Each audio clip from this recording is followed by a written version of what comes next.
बिस्मिल्लाहिर्रहमानिर्रहीम। प्यारे दोस्तों, ये हदीस मुबारक बुखारी शरीफ की रिवायत है जो मैं आपके सामने बयान कर रहा हूँ।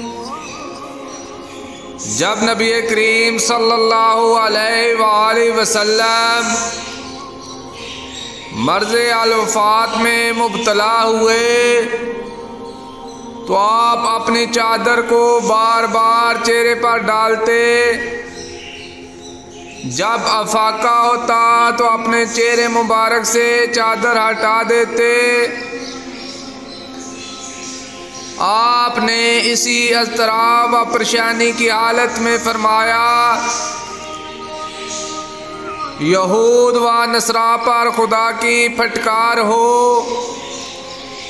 कि उन्होंने अपने अंबिया की कब्रों को मस्जिद बना लिया।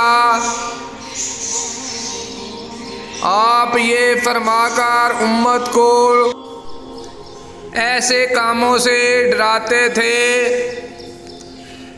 प्यारे दोस्तों, अगर आप हदीस मुबारक सुनना पसंद करते हैं तो इस तरह की मज़ीद हदीस के लिए चैनल को सब्सक्राइब कर लें। बराए मेहरबानी वीडियो को लाइक भी करें। मिलते हैं एक नई हदीस के साथ। जज़ाकल्लाह, शुक्रिया, अल्लाह हाफ़िज़।